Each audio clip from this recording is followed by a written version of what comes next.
Here and glad you're joining. And again, we're on this tough but worthwhile journey of recovery where we can where we can get our lives back. We can quit being prisoners to our addiction and all the craziness that follows us with that. And we can have our lives back and we can actually live with some crazy terms like hope, joy, gratitude. What a thought, huh? And it's harder than it sounds because when we're addicted, we are working so hard to defend and protect our broken lives. Probably most of you here have had trauma, you've had abandonment, you've had childhood neglect, you've had tough things happen to you.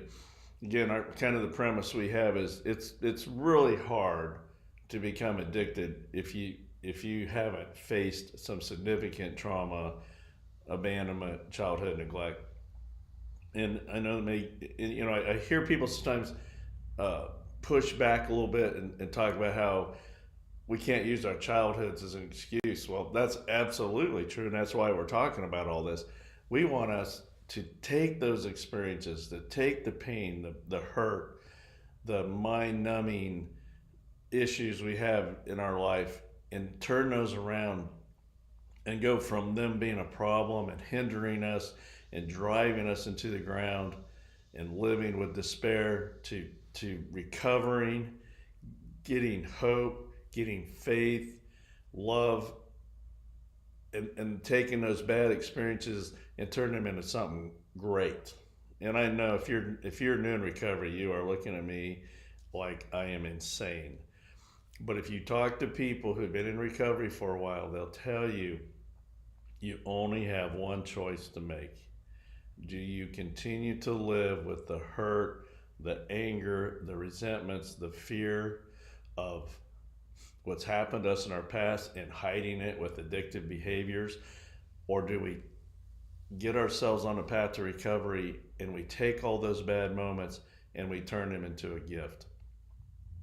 One of the advantages I have, I guess, is that I have worked with lots and lots of people, and I see it myself as well, where we've come down the road far enough that we start to see those major bad experiences in our lives. It's not something to hide in shame, not something to continue to survive with, but to see how it helps us to be better people. It helps us to understand and appreciate gratitude far more because of the things that we've been through. We talk about this all the time. I don't wish trauma on anybody. It's terrible. It's awful. But we can't turn the clock back. We can't undo what's happened to us. And the difficult questions that have to be answered and the tough one is, where were you, God, when I was going through all this? Why, when I was 8 years old, did you allow some of the terrible things that happened to me?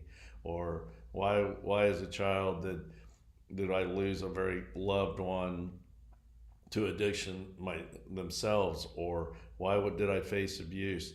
Why did I face just a tough upbringing because of my brokenness of my family? It's so easy to live in despair with that. Or you can say, you know what? I can't turn the clock back. What I can do is I can end some of this generational stuff and make it better for others around me, whether that's my family or if it's friends, whatever. And that's the beauty of recovery. And I could just name off people who I've worked with, who I observe, who I see living their lives now in ways that they never dreamt they would have. So today we're going to talk about hope, and that's what I guess I'm trying to give you here is hope. So if you're still struggling and you're angry and resentful and you're acting out, you're hiding behind your addictions, but you're still here listening, we're on the path. This is not something simple. It's not something that happens overnight. If you were to recover overnight, you wouldn't last very long. You have to go through the process, and it is a process, but oh my goodness, it's worthwhile. So let's talk about the word hope, because it really is one of the big terms we talk about a lot in recovery is the morbid thinking or morbid expectations. When you grow up in a chaotic, dysfunctional, abandoned, whatever word you want to use for your childhood, you're not going to just openly just grasp on to hope and love and healthy people, because it's not what you know, and it's scary. So instead what we do is we hunker down and we play it safe emotionally. So we get around people who are broken like us. We get around people who we know will never love us. We live our lives wondering and worrying about what's going to happen next. I love the quote of, "I do not know the future, but I am not concerned." That is what we're after. Life's tough. We're going to have lots of issues hit us. We're going to have lots of problems. We're going to have hurt. We're going to have fear. We're going to have sadness. We're going to have all that. But how about if we at least had some times where we were happy, sometimes where we lived with gratitude, sometimes where we lived with a hope of a better future ahead of us. That's what we're after. Norman Vincent Peale, who was a pretty famous pastor from probably 1930s to 1990s, one time said 92% of the things that we worried about last year never happened. There's probably some truth to that. And we all know, we all have seasons. There's been a couple years of my life that were very difficult, and it just felt like one thing after another piled on top of me.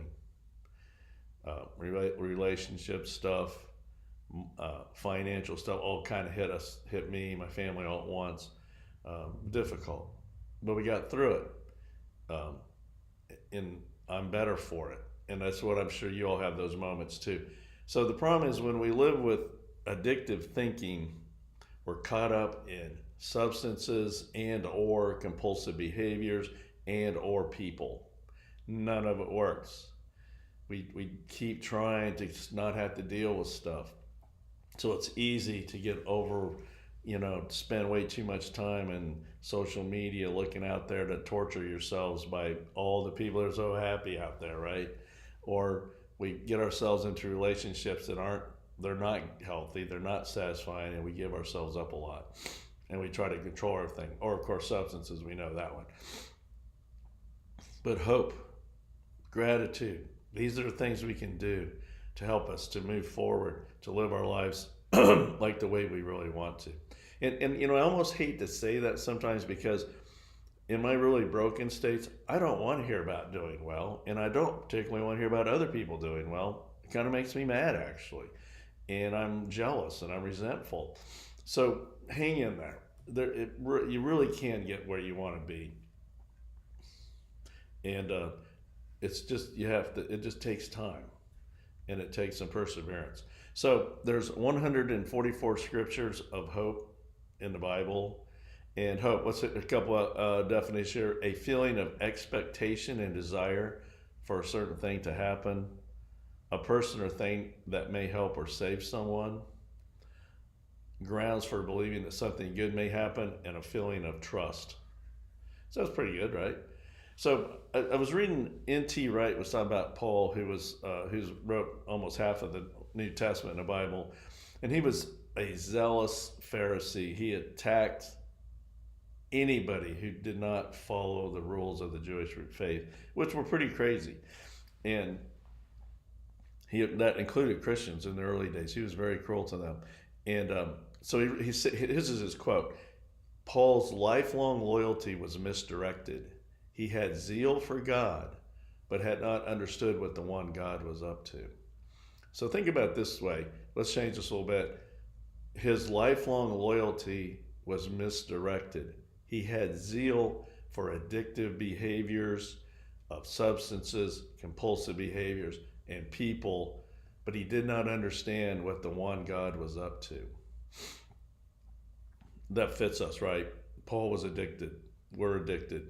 We do crazy things. We get overly involved to hide away from all the pain.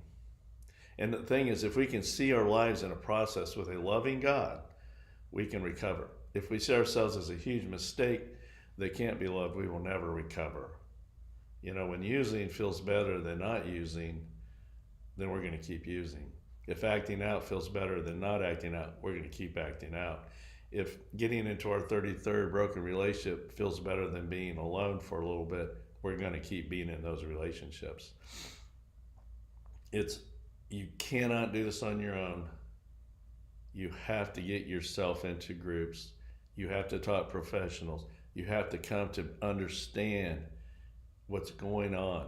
And we were talking the other night about the ACE survey, which is the Adverse Childhood Experiences. If you haven't taken it, might be something to do.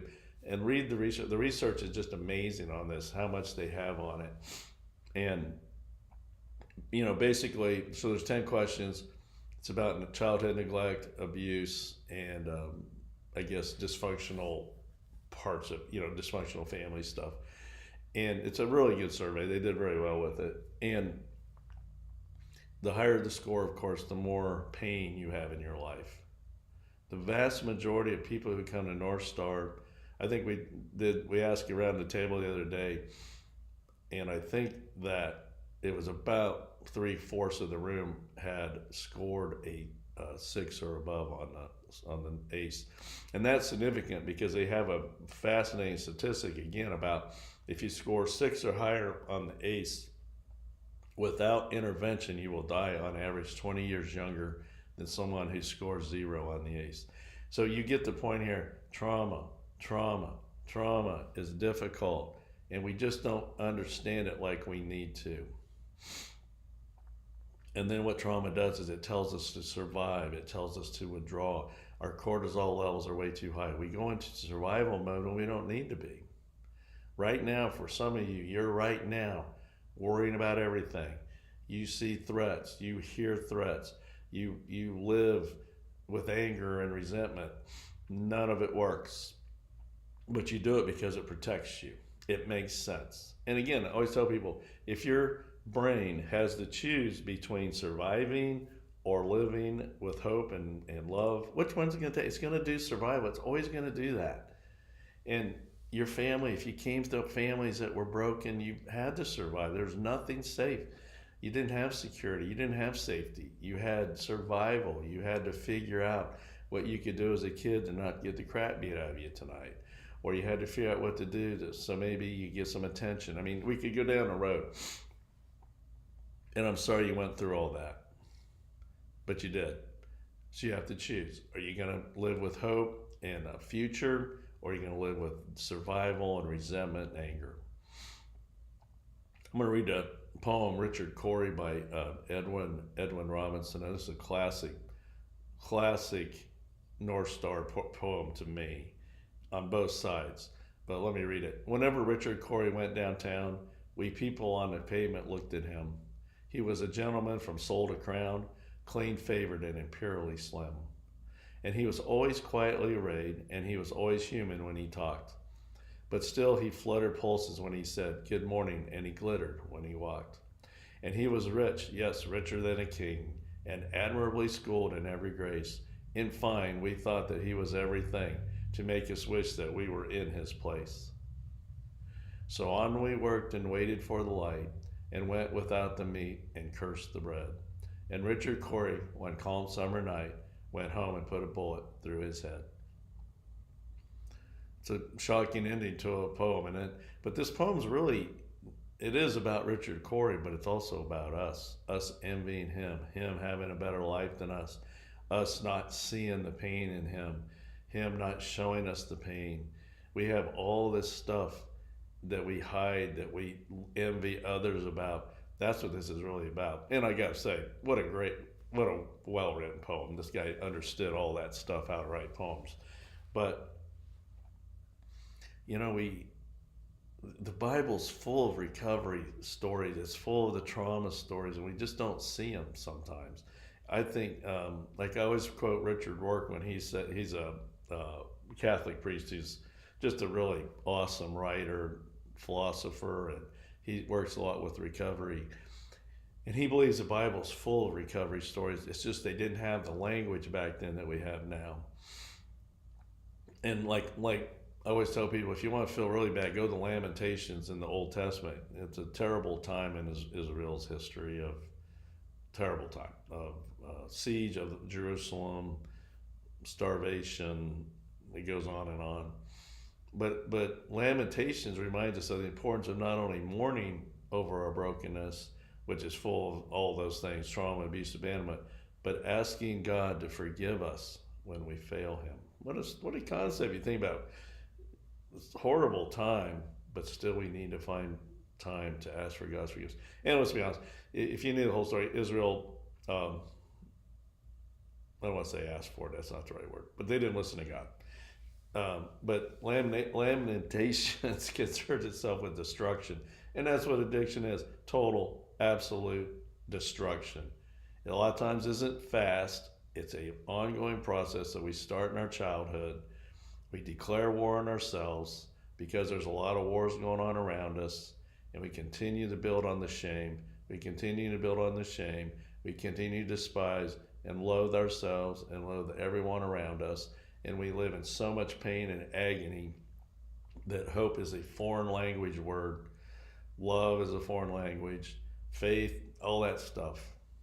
It doesn't work. And Lamentations concerns itself with destruction. And I'm just hoping here, as you're watching, you can see the destruction in your own life. Are you mourning? Are you grieving the losses in your life? Because I always tell people, recovery really is grieving. It really is. And if you're not grieving, then you're overrun with shame. You're overrun with pain, with using, with acting out, continuing to put yourself in bad situations. And it's when we become aware of this, when we understand our childhood, when we understand the things we face, is when we can get better. And it's so funny, well, not funny, significant, that the ACE survey in NorthStar has become an instrument of grace for ourselves. Because now we go, oh, that's why we did the things we did. It makes sense to them, not in an excuse sort of way, but in a recovery way where now I can move forward. Maybe it wasn't all me. Maybe it wasn't because I was a terrible person. Maybe it was because I exhibit the traits and behaviors of trauma. Again, when you, as a child, you act out, you are impulsive, you're agitated, you sexually act out, you get in trouble all the time, you love substances, they really make a difference in your life, you get yourself overly involved in people who are destructive, who are going through the same things, and then you get diagnosed with ADHD, or you get diagnosed with oppositional defiant disorders, you get diagnosed with all depression, all these things, and nobody's saying to you, what's your trauma? What happened to you? I'm so sorry. Let's look at it. It just doesn't happen.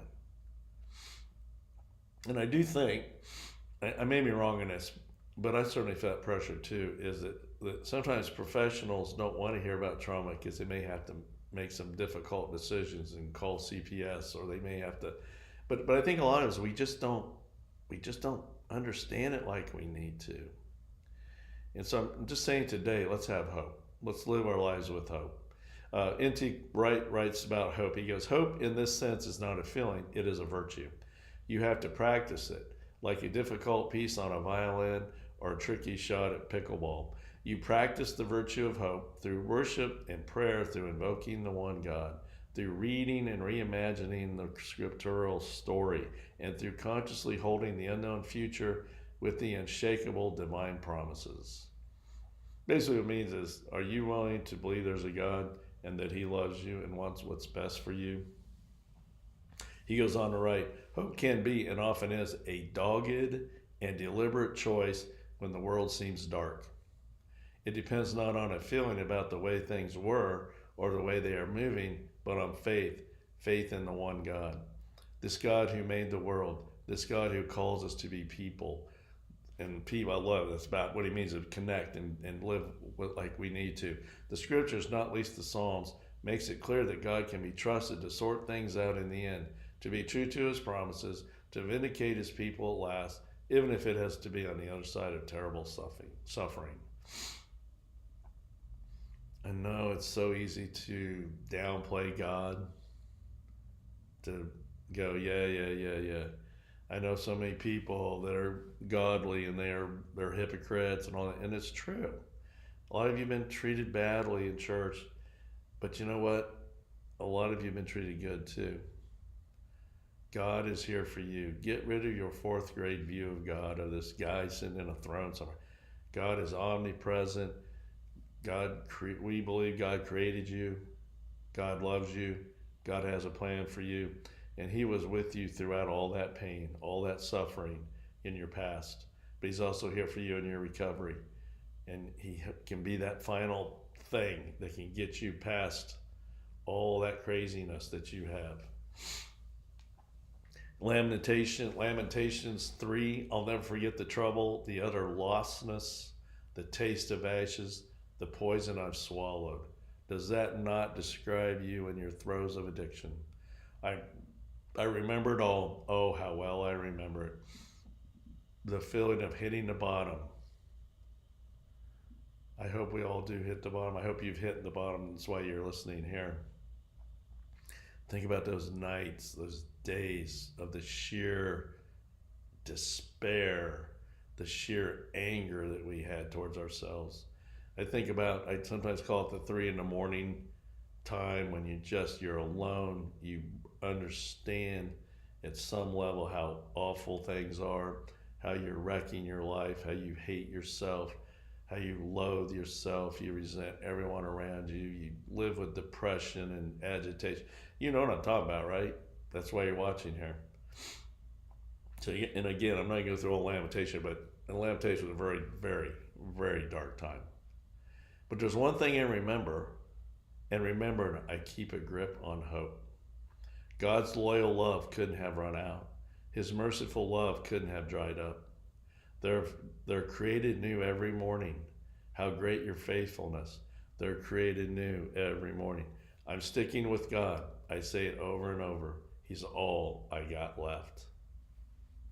God proves to be good to the man who passionately waits, and the woman who diligently seeks. You hear that? We have to passionately wait. That means we have to live with gratitude. We have to practice our gratitude, meditate, prayer, go to groups, talk to professionals. You don't overcome all this craziness of addiction by yourself. It's a good thing to quietly hope for help from God. It's a good thing when you're young to stick out through the hard times. When life is heavy and hard to take, go off by yourself. Enter the silence. Bow in prayer. Don't ask questions. Wait for hope to appear. Don't run from trouble. Take it full face. The worst is never the worst. Take it full face means get yourself in and start dealing with your pain. Passionately wait. Diligently seek. Enter in silence. Don't ask questions. Listen. Wait for hope. Easier said than done. Particularly if you've been harmed a lot. Particularly if you're in the throes of your addiction. But just for a moment, don't judge yourself. Think about a God who loves you, who wants what's best for you. God never stops loving us. It's us who stops loving us. It's us who keeps us from really experiencing the true love of the one God who created the world, who created the universe, who created us. The one God who is omnipresent, the one God who is all-knowing and all-loving. I'm trying not to sound preachy here. I'm trying to get you to see that the way you're living now, if you're living in your throes of your addiction, you're doing the same thing. You just put all your faith and love, and really love, well, it's not really the right word. You put all your faith into something that's very destructive, very dark, and very wrong. We talk about the law of human gravity, and the only time that we are going to ever change our behaviors is when our pain gets higher to use, to act out, to be in our broken relationships than it is to not. That's the law of human gravity. We always migrate toward the path of least resistance. We need to change our path of least resistance to recovery, where it is easier to be in recovery, though hard, than it is to continue to live an addictive life. It really is about us changing the perceptions of ourselves and how we live. So you want to keep surviving, you want to move forward. That's what hope's about. And I keep saying hope. I just put gratitude right here with it. Gratitude is how you get hope, right? Hope for a new life beyond addiction. Hope gives us the ability to sacrifice and face our pain. It helps us to make healthy but hard decisions. Let's be honest, if you're going to recover, you're going to have to make some hard decisions. And when we're not in recovery, it's hard for us to make hard decisions because we make hard decisions that are destructive, but in the moment they're not hard. It's easier to use. It's easier to snort coke. It's easier to use fentanyl. It's easier to get drunk than it is to face our pain. But when we get past that, we see how destructive it is. Hope can limit or stop our morbid thinking and give us the chance to see what could be. When we sit around just waiting for the next bad thing to happen to us, that's not living, that's surviving. Maybe we can just start catching glimpses of what could be. Hope grows us up and helps us to accept a life and live with more serenity. It helps us to get through those difficult times. Excuse me. We can overcome our view of ourselves as a failure and replace it with the view of someone who's in recovery. Not perfect, still got stuff, but doing better. It's such a great thing in, leading a support group for addiction. The good news is in our group, there's new people in there who really are amazed by the people who've been there for a while, the growth. You don't have to stay stuck. You don't have to keep resenting other people for doing well. You can get yourself where you want to get to, but it takes time. The winning combination for getting recovery is that our law of human gravity shifts because of pain. I wish there was another way. I wish it didn't have to be pain, but pain is the only way we're ever going to stop. When our pain gets higher to use than not to. When our pain gets higher than to act out than not to act out. When our pain gets better than being in another broken relationship, we realize it's better to be alone and get ourselves straight and then get with someone. We can get there. But pain, awareness, a faith that there's something better out there, that we get past our morbid expectations, and that we can live a life that's full of meaning and love. So what do you have to see your past, how it's affecting you today. Again, I don't care about your childhood, but I do care about how your childhood is working in your life today. And it's usually not in the right ways. You know what? You're not so bad. And the other thing, if you realize this, you're in recovery, you've already seen this, but if you haven't, you're not that unique. The stuff you're going through, as miserable and awful and terrible as it is, there's other people out there that are or have faced the same thing. And families, quit hiding and being worried about what others think. Expose the dysfunction, make it work. And let's just remember, one day at a time, and we are sick as our secrets. Once you get those secrets out, you can get there. So the 12 promises that AA puts out, let's read these real fast. If we are painstaking about this phase of our development, we will be amazed before we are half through. We are going to know a new freedom and a new happiness. We will not regret the past, nor wish to shut the door on it. That one I think is huge. They're all big, but that one. We will not comprehend the word serenity. We will comprehend the word serenity. We will know peace. Wow. No matter how far down the scale we have gone, meaning no matter how screwed up we are, we will see how our experiences can benefit others. I see that all the time. That feeling of uselessness and self-pity will disappear. We will lose interest in selfish things and gain interest in our fellows. Self-seeking will slip away. Our whole attitude and outlook on life will change. Fear of people and economic insecurity will leave us. We will intuitively know how to handle situations what used to baffle us. That means we'll get past our morbid expectations. We will suddenly realize that God is doing for us what we cannot do for ourselves. Pretty cool stuff. Thank you for joining me today. I know it was a little long-winded, but thank you. I'm just so glad that we have these opportunities to share what's going on, help us get through our pain. So we meet on Wednesdays and Fridays at 6:30 here at Walnut Grove Baptist Church. If you ever want to reach out to me, you can email me at csimpson@wgva.church. Always love hearing from people.